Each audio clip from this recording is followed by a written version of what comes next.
Cek. Bismillahirrahmanirrahim. Assalamualaikum warahmatullahi wabarakatuh. Alhamdulillah. Alhamdulillahi hamdan katsiran thayyiban mubarakan fi kama yuhibbu rabbuna wa yarda. Asyhadu an la ilaha illallah wa asyhadu anna Muhammadan abduhu wa rasuluhu la nabiyya wa rasula ba'da. Qala Allahu ta'ala fil Qur'anil Karim, ya ayyuhalladzina amanu taqullaha haqqa tuqatih wa la tamutunna illa wa antum muslimun. Wa qala azza wa jal, ya ayyuhan nasu taqu rabbakumul ladzi khalaqakum min nafsin wahidah wa khalaqa minha zawjaha wa batha minhuma rijalan katsiran wa nisaa'a wattaqullaha alladzi tasaaluna bihi wal arham innallaha kana 'alaikum raqiba. Amma ba'du fa inna asdaqal hadithi kitabullah wa khairal hadi hadi Muhammadin sallallahu alaihi wasallam wa syarrul umuri muhdatsatuha fa inna kulla muhdatsatin bid'ah. Kaum muslimin yang semoga senantiasa dirahmati oleh Allah Subhanahu wa taala. Segala puji hanya milik Allah Subhanahu wa taala yang dengan rahmat dan karunia-Nya kita bisa berkumpul di tempat yang sama-sama kita cintai ini, di tempat yang semoga selalu mendapatkan keberkahan dari Allah Subhanahu wa taala, di musola Rumah Sakit Air Bunda Lubuk Linggau. Dan alhamdulillah atas kemudahan dari Allah Subhanahu wa taala kita bisa melanjutkan pembahasan kita, membahas tentang kitab Tauhid, sebuah kitab akidah yang ditulis oleh Syekh Muhammad At-Tamimi rahimahullahu taala. Dan atas kemudahan dari Allah kita telah sampai di bab yang ke-46 ya, 46. Di bab yang ini ya, di bab yang 46 ini hanya ada satu dalil. Biasanya 3, minimal 2. Ini satu dalil. Bab yang disebutkan oleh Syekh Muhammad Tamimi rahimahullahu taala yaitu babu atasammi biqadil qudai wa takhwihi. Bab tentang penggunaan gelar qadi qudat, yaitu hakim dari para hakim. Wah, ini biasanya untuk dan sejenisnya, wa nahwihim, dan yang sejenisnya. Nanti akan dibahas oleh Syekh dalilnya tentang orang yang menggelari dirinya atau menggelari orang lain itu dengan sebutan raja di raja. Raja di raja. Jadi raja dari segala raja.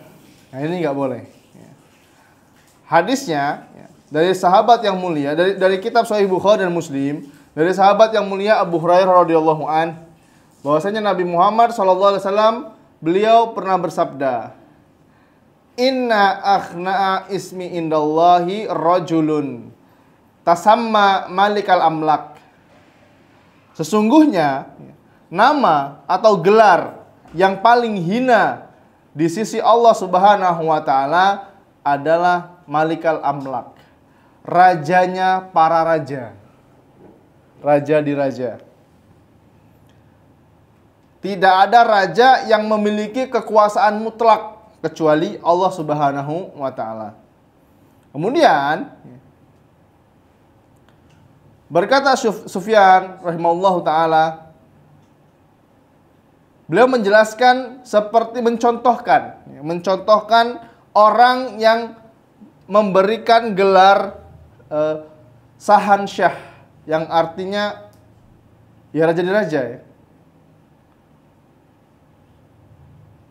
Dia menggelari, ini bahasa Persia yang artinya raja di raja. Jadi orang ini adalah rajanya dari segala raja. Padahal siapa? Raja di segala raja, Allah Subhanahu wa taala.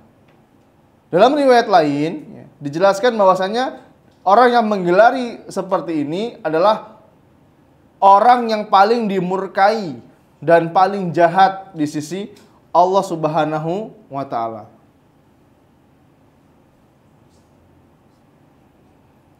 Orang yang menggelari seperti ini adalah orang yang paling jahat di sisi Allah Subhanahu wa taala. Ikhwani fillah azanallahu wa iyyakum. Di sini juga berkaitan tentang pentingnya memberi nama. Pentingnya memberi nama. Jadi dalam Islam itu tidak ada istilah apalah arti sebuah nama. Karena yang benar apa? Nama itu adalah doa. Nama adalah doa. Dan yang paling penting ikhwah, tidak boleh memberikan nama anak atau memberikan nama kita itu dengan nama Allah. Apalagi nama yang itu adalah menjadi kekhususan zatnya Allah, sifatnya Allah. Ya kalau saya namanya Dimas nih misalnya, saya nggak tahu ya, karena orang tua saya juga dulu nggak tahu, ya belum paham tentang pentingnya memberi nama, nggak masalah. Ya. Selagi nama itu tidak mengantarkan kepada kekufuran atau mengantar kepada dosa besar, ya, nggak masalah. Misalnya namanya siapa? Adi. Misalnya namanya Jason. Ini nggak ada hubungannya dengan kesyirikan. Jadi tidak mengapa. Tapi kalau nama orang misalnya Mujrimin, bagus ya Pak ya. Mujrimin ini bahasa Arab, bagus nih. Tapi artinya apa? Pendosa. Mujrimin ini artinya pendosa. Ada saudara kita di Linggawi namanya Mujrimin diganti Muslimin, alhamdulillah. Kemudian ada lagi karena semangat ngasih nama yang penting ada Arab-Arabnya, minal khosirin. Nah, ini nggak boleh. Artinya apa? Termasuk orang-orang yang merugi. Mujrimin tadi artinya pendosa. Kalau minal khosirin termasuk orang-orang yang merugi. Masa kita ngasih nama anak minal khosirin? Yang penting ada ke Arab-Arabannya. Wah ini kurang pas. Harus belajar dulu. Dan nama Allah Subhanahu wa taala ini nama yang paling dicintai. Kalau kita mau ngasih nama anak, ya, itu usahakan pakai nama Allah Subhanahu wa taala. Tapi ada perinciannya ya. Ada perinciannya. Jadi jangan sembarang ngasih nama, oh anak saya namanya Allah aja lah. Nah, nggak boleh. Ya. Karena ada nama yang khusus milik Allah Subhanahu wa taala. Dan ini pun dibagi menjadi dua. Nama yang khusus milik Allah Subhanahu wa taala dan tidak boleh selainnya dinamai dengan nama Allah ini. Contohnya apa? Allah. Nggak boleh ngasih anak namanya Allah. Rob, sesembahan, nggak boleh. Ngasih anak namanya Ar-Rahman. Ar-Rahman ini zat yang maha penyayang. Terus gimana kalau namanya Rahman ini udah terlanjur ngasih nama anak namanya Rahman? Yang benar itu ada Abdun. Abdur Rahman. Ini boleh. Abdur Rahim. Karena itu zat yang hanya milik Allah Subhanahu wa taala. As-Somad. Nggak boleh ngasih nama anak satu aja, As-Somad, nggak boleh. Karena itu hanya milik Allah Subhanahu wa taala. Tidak boleh dinamai kepada manusia.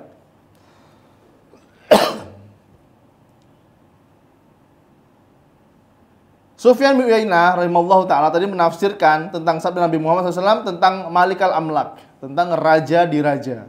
Nah, ini nama yang hanya boleh dimiliki oleh Allah Subhanahu wa taala. Hukum asalnya ikhwah, hukum asalnya ngasih nama dengan mengambil nama Allah itu boleh. Yang penting apa? Ada nama abdunnya. Abdun artinya apa? Hamba. Abdur Rahman, hambanya zat yang maha penyayang. Abdur Rozak, hambanya zat yang maha pemberi rizki. Ini bagus, nama yang paling dicintai.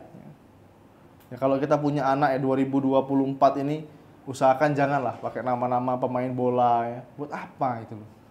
Karena seseorang akan dikumpulkan dengan orang yang dia cintai. Kalau kita ngefans sama pemain bola, ya kan? Ya nanti di akhirat kita akan dikumpulkan dengan mereka. Ngasih nama anak dengan nama artis. Ini biar apa? Ya. Kenapa nggak dinamakan dengan mengambil nama-nama Allah, mengambil nama para sahabat, mengambil nama para nabi, nama para sahabat, dan nama-nama tabi'in, tabi'ut tabi'in, dan orang-orang soleh setelahnya. Boleh kita ngasih nama dengan nama orang-orang solih. Yang nggak boleh tadi apa? Ngasih nama dengan nama Allah. Nama yang tidak ada tambahan abdunnya.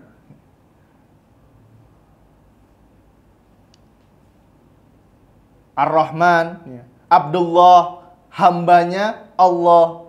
Tapi yang repot itu bapak-bapak, ibu-ibu dirahmati Allah Subhanahu wa taala. Di Indonesia ini nama bagus-bagus itu dirubah. Contohnya apa? Namanya Abdullah, dipanggil Dolet. Ada tetangga saya namanya bagus banget, Pak. Abdullah. Panggilannya Dolet. Apa? Nggak nyambung gitu loh. Abdurrahman. Dur dipanggil. Ini kurang pas. Kenapa kita nggak nyebutnya Abdurrahman? Ya Abdurrahman. Abdurrahman, sini dulu. Enak kita manggilnya. Tapi 2024 ini kalau ngasih nama anak pakai nama-nama seperti itu kayaknya aneh. Saya juga guru ya, lihat absen anak-anak SD misalnya. Ini agak susah jelas ini apa? Nyebutnya agak susah. Kadang namanya kebarat-baratan. Padahal bapaknya Muslim. Bapaknya Muslim, di kampung saya juga banyak ya. Bapaknya namanya Poniman misalnya. Anaknya Alexa. Ini nggak ada hubungannya gitu loh. Kenapa nggak dibawakan nama-nama yang ada unsur islaminya? Tapi kita harus paham artinya juga ya. Harus paham dengan artinya. Jangan kayak tadi. Kepleset namanya minal khosirin. Mumtahanah. Wanita yang sedang diuji. Ini gimana? Nama anak Al-Kahfi. Al-Kahfi. Ya, emang kedengarannya bagus, Pak. Artinya apa? Goa. Kok goa nama anak itu loh? Kalau nama anak saya Al-Kausar, artinya kebaikan yang banyak. Ya, kita berharap, wah anak saya memiliki kebaikan yang banyak, dari segi duniawi maupun agamanya. Kalau goa, apa artinya? Emang sekilas bagus namanya Al-Kahfi. Mumtahanah. Mumtahanah artinya apa tadi? Wanita yang diuji. Masa sepanjang tahun, ya seumur hidupnya diuji terus. Ini kurang pas. Dan Bapak-bapak yang dirahmati oleh Allah Subhanahu wa taala, tidak boleh memberikan nama abdun selain menggunakan nama Allah. Contohnya dulu Nabi Muhammad SAW pun sering merubah nama para sahabat yang mengandung unsur kesyirikan. Contohnya Abdurrahman bin Auf. Sahabat yang mulia Abdurrahman bin Auf itu dulu namanya sebelum masuk Islam itu Abdul Amr. Abdul Amr. Dari riwayat lain disebutkan namanya itu Abdul Ka'bah. Hambanya Ka'bah. Dan Nabi Muhammad SAW merubah namanya menjadi Abdurrahman. Sampai dikenalah sampai sekarang namanya Abdurrahman. Itu nama yang hanya dikhususkan milik Allah Subhanahu wa taala. Apa tadi yang pertama? Allah. Rabb. Terus As-Somad, Ar-Rahman, Ar-Rahim. Ini enggak ada makhluk yang memiliki sifat Ar-Rahman. Karena sifat Ar-Rahman itu mutlak hanya milik Allah Subhanahu wa taala. Adapun manusia yang memiliki sifat Ar-Rahman itu terbatas. Coba kita sama orang yang nggak kenal, saya nggak kira-kira. Itu serah situ, nggak mati-matilah sana gitu. Tapi kalau sama orang yang kita kenal, ya pasti kita sayang. Beda dengan Allah Subhanahu wa taala. Allah tidak peduli. Selagi dia beribadah kepada Allah Subhanahu wa taala, tidak melakukan kesyirikan, maka disayangi oleh Allah. Inilah bedanya kita dengan Allah Subhanahu wa taala. Kasih sayang kita terbatas.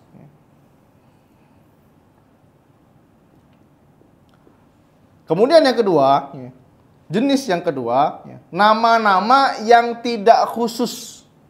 Nama-nama yang tidak khusus bagi Allah Subhanahu wa taala. Dan ini boleh digunakan untuk manusia.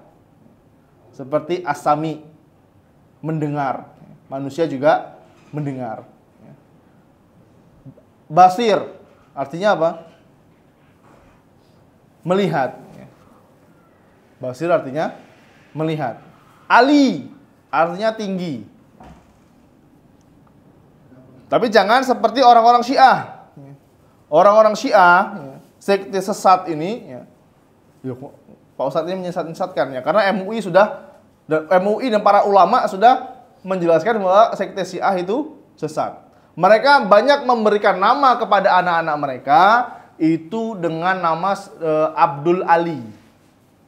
Abdul Ali maksudnya di sini bukan Ali Allah, zat yang maha tinggi, bukan. Jazakallah khair.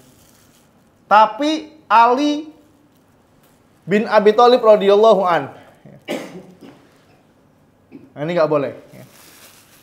Mereka juga memberi nama anak-anak mereka itu dengan Abdul Husain. Abdul Husain, hambanya Husain. Ini nggak boleh. Orang yang modelnya seperti ini, Bapak-bapak dan Ibu-ibu yang dirahmati oleh Allah Subhanahu wa taala, dia sudah melakukan dua dosa.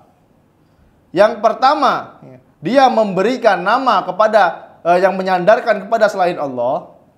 Yang kedua, dia menyamakan makhluk ini dengan Allah. Kalau sudah Abdul, berarti harus menggunakan nama Allah. Abdul Muthalib. Nah, ini siapa ini? Abdul Muthalib ini. Ada ingat nggak? Hah? Kakeknya ya. Kenapa beliau namanya Abdul Muthalib dan tidak dirubah oleh Nabi Muhammad SAW? Bahkan dalam sebuah riwayat Nabi Muhammad SAW mengatakan, Ana ibnu Abdul Muthalib. Aku ini anaknya Abdul Muthalib.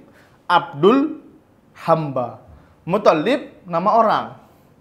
Tadi kata Pak Ustadz nggak boleh pakai nama Abdul selain nama Allah Subhanahu wa taala.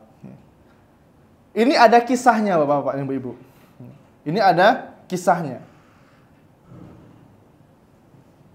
Abdul Muthalib dibawa oleh pamannya namanya Muthalib dari Madinah menuju Mekah.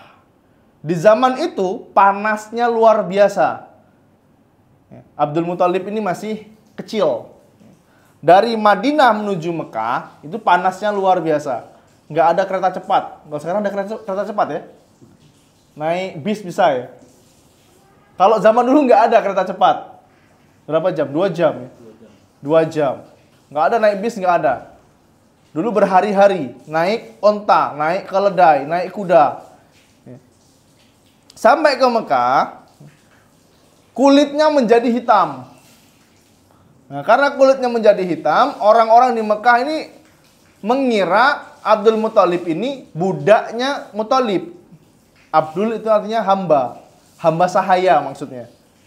Jadi dipanggillah namanya Abdul Muthalib. Dan Nabi Muhammad SAW tidak merubahnya karena kakeknya sudah meninggal.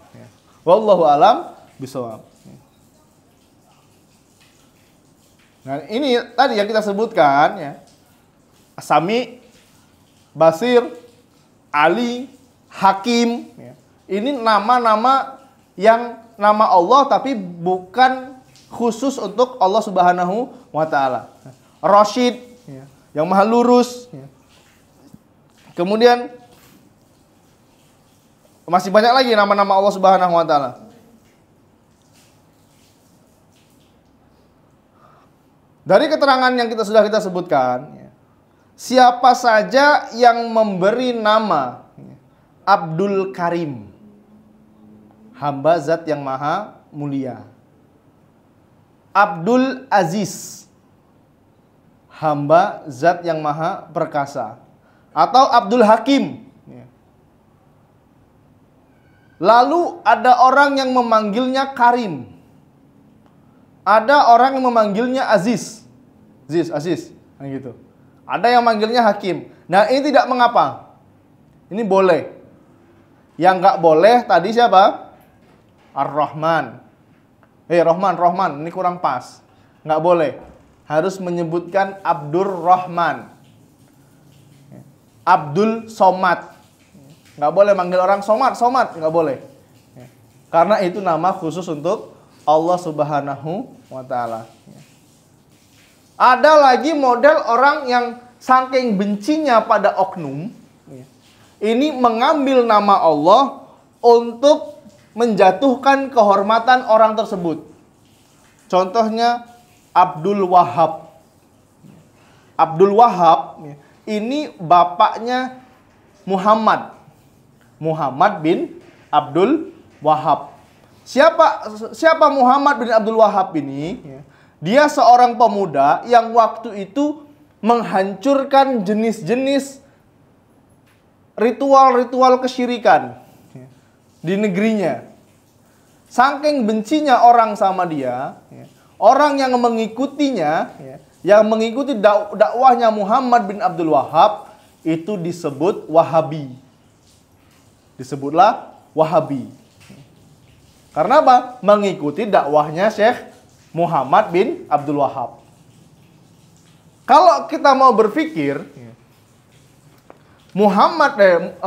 Abdul Wahab ini nama bapaknya, bukan nama dia. Namanya siapa tadi? Muhammad. Kalau kita mau berpikir, pasti kalau mau menjelekkan dia, namanya siapa? Pengikutnya siapa? Muhammad dia. Mengikuti Muhammad, paham ya? Mengikuti Muhammad. Tapi saking bencinya sama orang ini ya, tanpa ilmu, tanpa apapun, dia mengambil nama Allah. Abdul Wahab ini kira-kira bagus nggak nama ini? Bagus, Pak. Abdul Wahab. Saking bencinya jadilah dia disebut Wahabi. Ini banyak ya. Ini gelar-gelar yang sangat keji ya. Di Inggris, di Indonesia, bahkan kita pernah membaca tulisan Buya Hamka rahimallahu ta'ala, semoga Allah merahmatinya. Pahlawan kita, tuanku Imam Bonjol, itu disebut oleh penjajah Belanda itu sebagai Wahabi. Karena menegakkan syariat Islam. Saudara-saudara kita di organisasi Muhammadiyah juga pernah dicap sebagai Wahabi. Karena apa? Mengamalkan sunnah Nabi Muhammad SAW ya, secara lurus, tanpa ritual-ritual tambahan yang lain.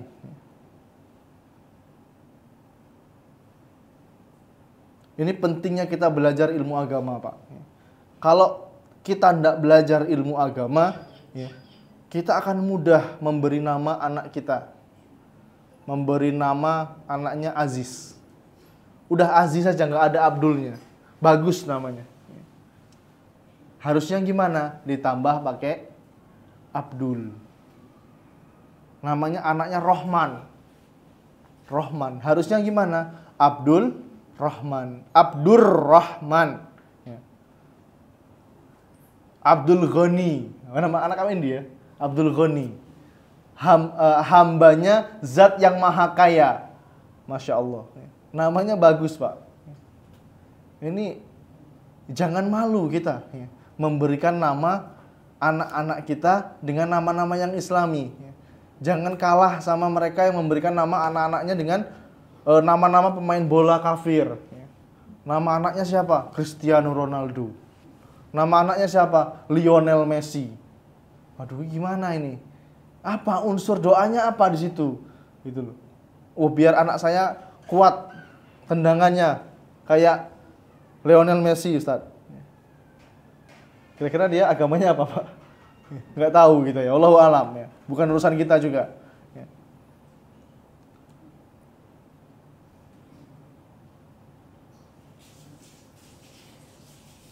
Kalau ada orang yang bernama Abdurrahim, Abdurrahman, Abdurrahim, dan kita memanggilnya dengan sebutan Rahim, ya. Kalau yang kita inginkan, ya, hanya sekedar penamaan ya, dengan nama Rahim ya, dan menyifatinya sebagai sifat manusia, maka ini tidak mengapa ya. Tidak ada unsur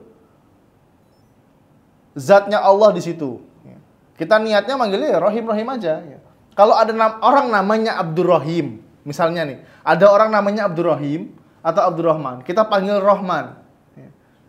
Lebih bagus kalau dipanggilnya Abdurrahman. Tapi kalau nyebutnya kita Rahim, kita tidak berdosa. Kalau niatnya ya hanya mensifati dia sifat manusia.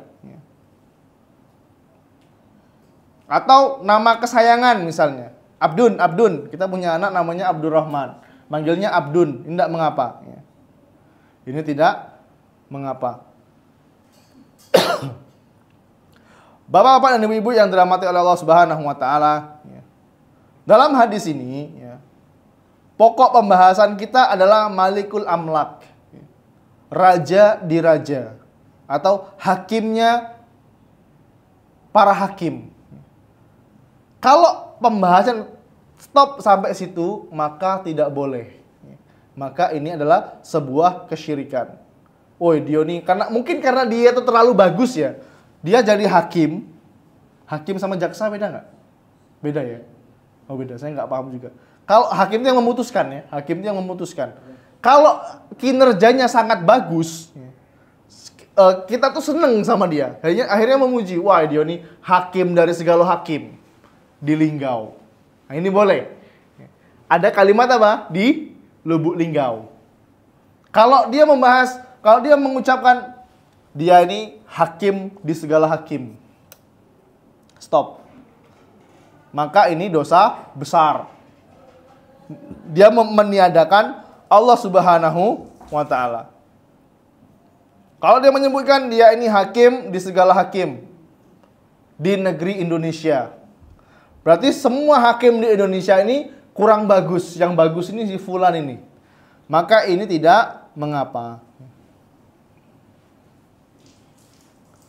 Jadi hukum menggunakan nama Qadhi Qudot, ya, artinya hakim para hakim, ya, intinya itu terbagi menjadi dua. Yang pertama, itu bisa masuk dalam kesyirikan secara mutlak.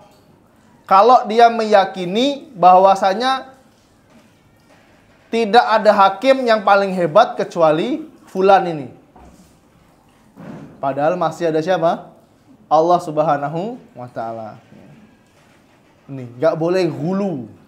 Nanti kalau kita bahas, Islam ini bukan agama hulu, bukan agama overdosis, bukan agama juga yang meremehkan, bukan. Islam ini agama pertengahan. Bapak-bapak dan ibu-ibu yang dirahmati oleh Allah Subhanahu wa taala, segala sesuatu ya, yang berlebihan, yang overdosis itu tidak bagus. Contohnya apa? Kita sholat subuh 3 rakaat. Bagus nggak kira-kira? Sholat loh. Sholat ini kan amalan yang pertama kali dihisap ya. Amalan yang pertama kali ditanya oleh Allah Subhanahu wa taala. 3 rakaat subuhnya. Asarnya 5 rakaat lah. Overdosis. Kira-kira diterima nggak? Nggak. Islam ini agama pertengahan, Pak. Cukup kita sami'na wa ata'na udah selesai.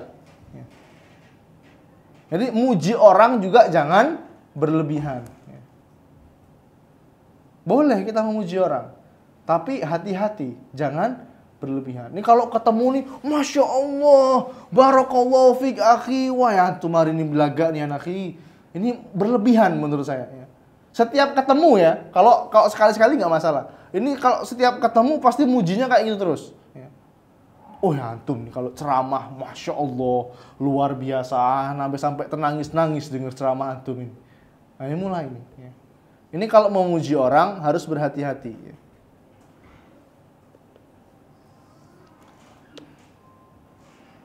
Menggunakan kalimat hakimnya para hakim, itu bisa terjerumus pada kesyirikan secara mutlak.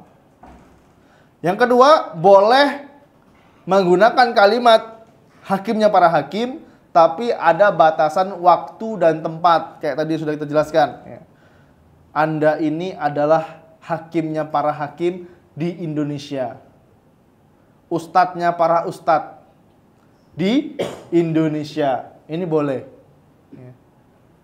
Anda ini adalah orang yang paling berilmu. Stop. Ini nggak boleh. Anda ini adalah orang yang paling berilmu di kota Lubuk Linggau. Karena ilmunya Allah tuh sangat luas, nggak akan sebanding dengan kita. Jadi kalau dibatasi dengan waktu dan tempat, maka ini hukumnya diperbolehkan. Tapi lebih baik tidak digunakan kalimat raja diraja, hakimnya para hakim. Ini lebih baik tidak usah digunakan. Karena apa? Ini bisa mengantarkan sifat ujub. Nah ini kan nyambung pembahasannya. Ujub sudah pernah kita bahas. Orang yang sering dipuji itu bisa mengantarkan pada sikap ujub. Apa itu ujub? Ujub ini mirip-mirip sama sombong. Kalau sombong, batorul haq wa ghamtun nas. Sombong itu gimana? Meremehkan, menolak kebenaran dan meremehkan manusia. Ini sombong. Kalau kita melihat orang lain itu jelek semua, kita sendiri yang paling bagus, itu namanya sombong. Atau nggak mau dengar bila disampaikan hadis, mas, cara sholatmu salah, mas. Misalnya nih, mas, sholatmu salah. Yang benar seperti ini, mas. Cara takbir itu cukup seperti ini, bukan seperti ini. Allahu Akbar. Sudah dijelaskan nih, Pak atau Mas, ini salah. Yang benar seperti ini. Ini loh hadisnya. Oh, nggak terima saya. Saya tuh kalau gini kurang mantep, mas. Jadi pasnya kayak gini. Allahu Akbar. Mantep saya sholatnya. Nah ini berarti dia menolak kebenaran. Inilah yang disebut dengan orang yang sombong. Atau dia nggak mau berdoa. Usaha, tapi tidak mau berdoa. Ini juga orang yang sombong. Kalau pakai baju bagus, pakai motor bagus, pakai mobil bagus, selagi dia tidak meremehkan orang lain, bukan sifat sombong. Kalau mau punya duit beli mobil 1M, 2M, nggak masalah. Apalagi dipakai untuk ke masjid, dipakai untuk kajian. Punya duit banyak, dibelikan tanah, mau dibangun pondok pesantren, mau dibangun masjid, nggak masalah. Tapi kalau punya duit banyak, beli tanah, nengok nah, aku nah begawe 20 tahun lah beli tanah, kamu belum kan? Nah ini sombong, nggak bermanfaat. Sombong beda sama ujub, walaupun agak mirip-mirip. Ujub, dia sombong itu hanya kepada dirinya sendiri, nggak ada objeknya, paham nggak? Nggak ada lawannya. Dia merasa, cuman akulah hakim yang paling bagus nih.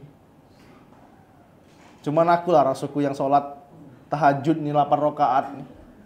Sholat tahajud 20 rakaat nih, aku nih lah. Nah ini mulai dia, ujub. Ujub, sombong, ini dosa yang besar, Pak. Bisa mengantarkan kepada syirik. Syirik kecil. Syirik kecil ini dosanya sangat besar. Melebihi dosa yang besar. Dosa besar apa? Membunuh, berzina, ya.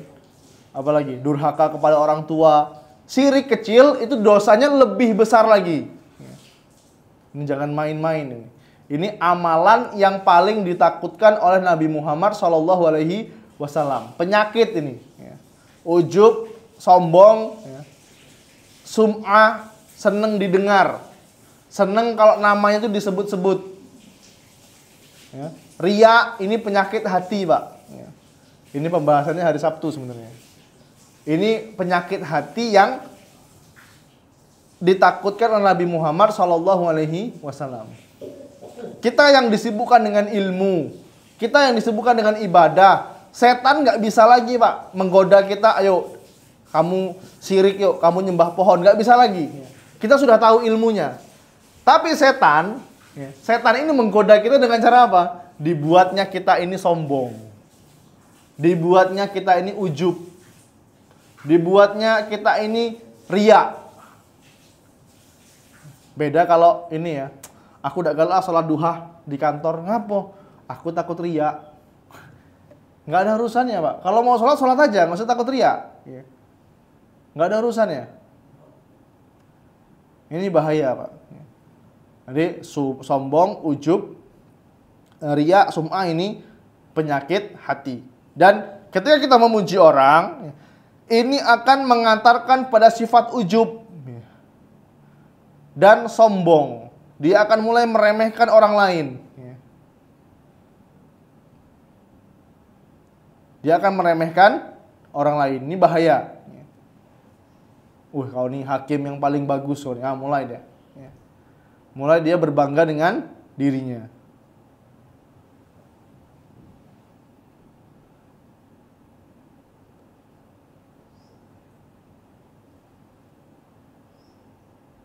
Dan karena ujub ini, ya, ini sifat yang sangat membinasakan. Nabi Muhammad SAW beliau pernah mengatakan, salasun muhlikatin, 3 perkara yang membinasakan. 3 perkara yang membinasakan. Sohun muta'un wahawan muttaba'un wa'ijabul mar'i binafsihi. 3 perkara yang binasakan. Rasa pelit yang diikutin. Mau sedekah takut miskin. Mau ngasih anak yatim, keluarga aku lagi belum makan. Mau masukkan kotak infak, kaget gak bisa beli bensin. Nah ini mulai ya. Sifat pelit. Pelit sama hemat beda Pak ya. Pelit sama hemat itu beda.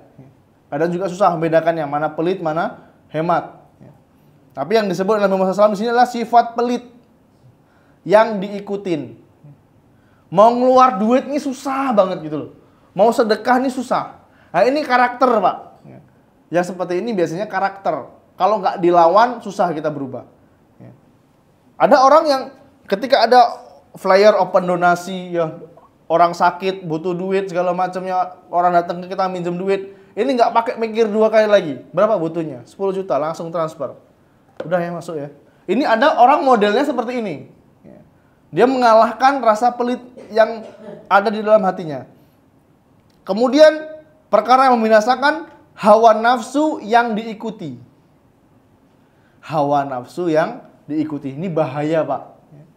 Jiwa kita Pak, ini condong kepada sesuatu yang malas-malasan. Kalau nggak dipaksa Pak, enaklah kita tidur daripada sholat tahajud. Kalau kita ngikutin hawa nafsu, enak sholat di rumah daripada ke masjid. Panas Mas, apalagi zuhur. Subuh kesiangan, sholatnya di rumah. Zuhur panas, di rumah aja lah, atau di kantor, atau di tempat kerja. Asar lagi di jalan, sampai rumah jam 5, sholat di rumah baiklah. Maghrib baru mau mandi, selesainya jam 6:30, udah selesai orang sholat. Isya capek, ngantuk. Akhirnya apa? 5 waktu yang laki-lakinya di rumah. Jadinya laki-laki soleh apa laki-laki solihah Pak? Laki-laki solihah. Kalau laki-laki soleh, dia sholatnya di masjid. Kecuali ada uzur ya, sakit, hujan, ya, ini boleh sholat di rumah. Kemudian perkara yang binasakan yang disebutkan oleh Nabi Muhammad SAW adalah sifat ujub, bangga diri, ujub terhadap dirinya sendiri. Ini bahaya ya kalau kita sering memuji.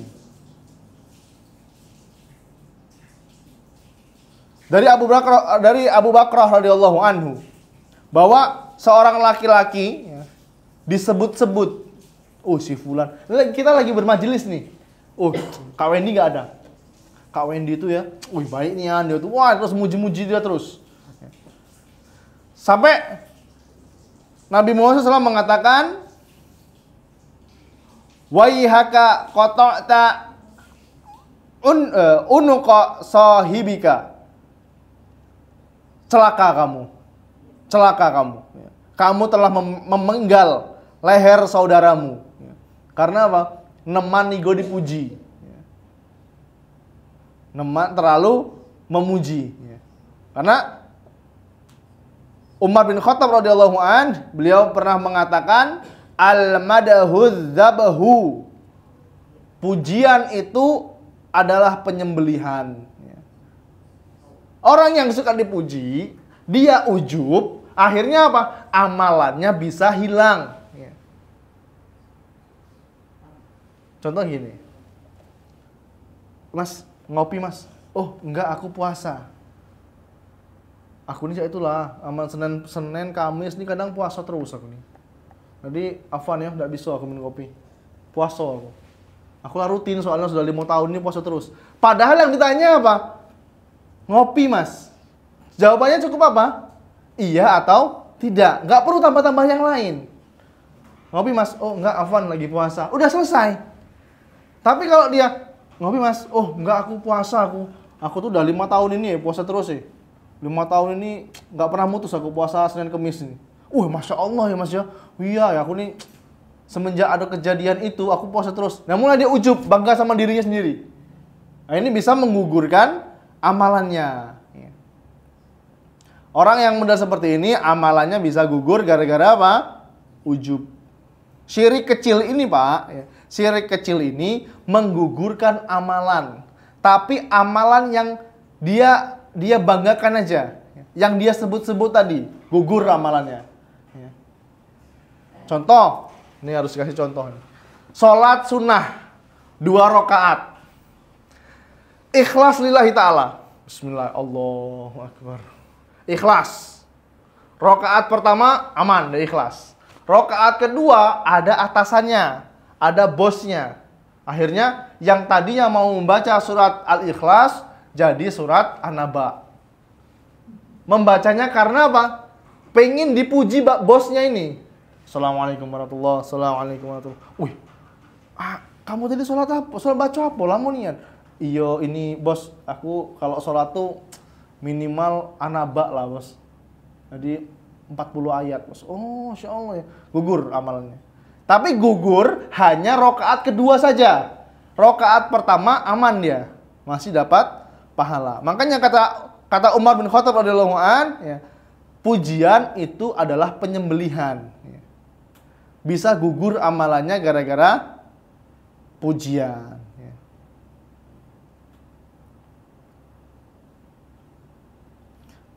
Tadi sudah kita jelaskan bahwasanya Islam itu agama yang pertengahan. Tidak hulu dan juga tidak menyepelekan, tidak berlebih-lebihan dan juga tidak meremehkan. Seperti keyakinan kita, keyakinan kita terhadap Isa, Nabi Isa alaihissalam. Nabi Muhammad SAW mengatakan, wa anna Isa Abdullahi wa rasulah. Nabi Isa, bahwasanya Isa itu adalah hamba Allah dan utusannya. Nah, ini bantahan bagi orang-orang Nasrani, bagi orang-orang Nasoro dan orang-orang Yahud.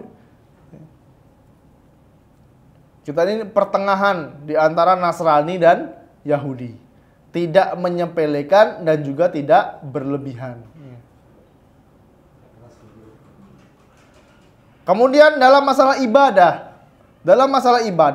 seorang muslim itu tidak boleh berlebihan. Seperti hadis yang diriwayatkan oleh Ummul Mukminin Aisyah radhiyallahu anha. Beliau mengatakan, "Dakhala alayya Rasulullah sallallahu alaihi wasallam wa indi imra'atun." Suatu ketika Rasulullah SAW masuk ke dalam rumahku, yang saat itu saya sedang bersama seorang wanita.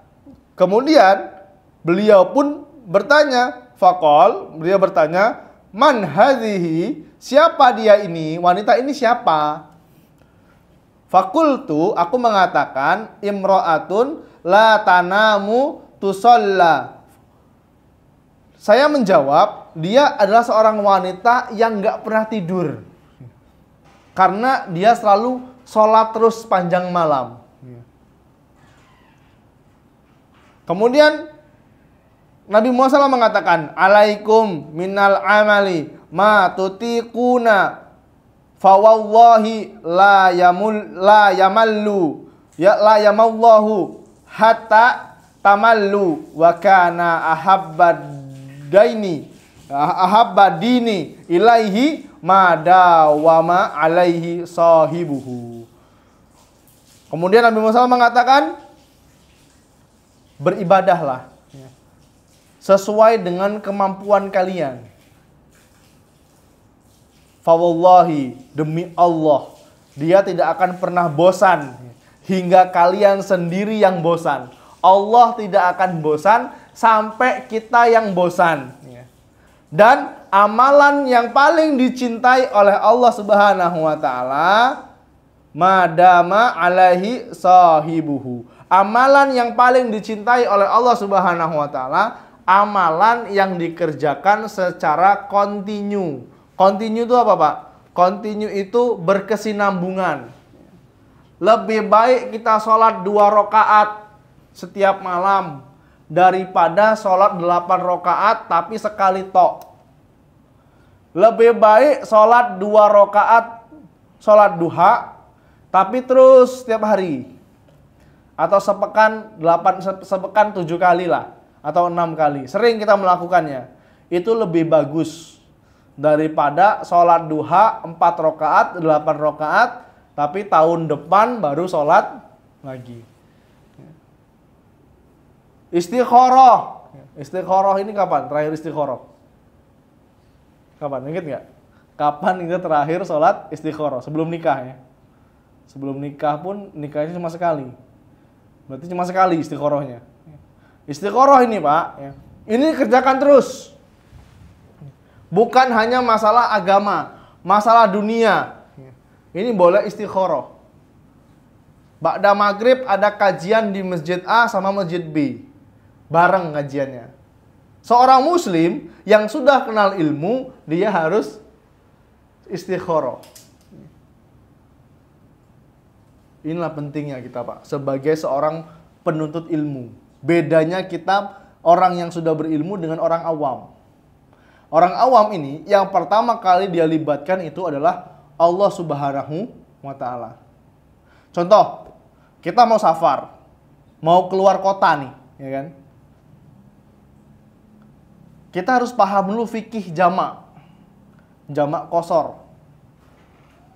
Sikap seorang muslim yang pertama kali dilakukan apa? Kalau kita mau mempelajari, mau tahu nih jamak ini gimana? Buka kitab, nggak punya kitabnya. Buka web, buka Mbah Google. Tanya, pas buka artikel ternyata khilaf. Oh, safar ini jaraknya sekian. Ada yang mengatakan seperti itu. Ada yang mengatakan jaraknya sekian. Khilaf, perselisihan para ulama. Akhirnya apa? Alternatif lain, nanya sama Ustadz. Ustadz, afwan, safar itu jaraknya berapa ya Ustadz? Pendapat yang kuat. Ini biasanya seperti itu.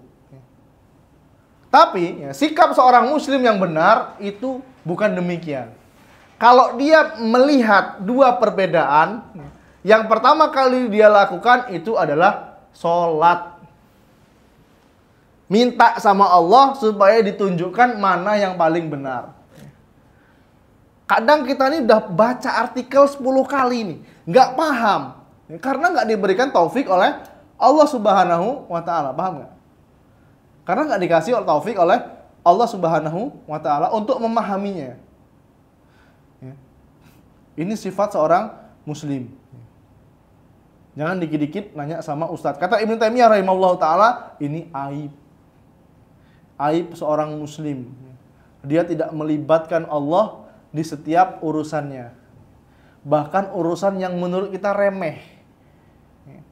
Urusan yang menurut kita itu mudah. Padahal yang ngasih kemudahan itu siapa? Allah Subhanahu wa ta'ala. Yang ngasih kita kemudahan saat ini, Pak. Kajian di tempat yang sangat nyaman ini. Sholat di tempat yang nyaman seperti ini. Ini siapa yang ngasih? Allah Subhanahu wa Ta'ala. Libatkan Allah dalam setiap urusan. Ala kulli hal, nama yang paling dibenci oleh Allah Subhanahu wa Ta'ala itu adalah ketika kita menggelari orang itu dengan raja di raja. Rajanya para raja.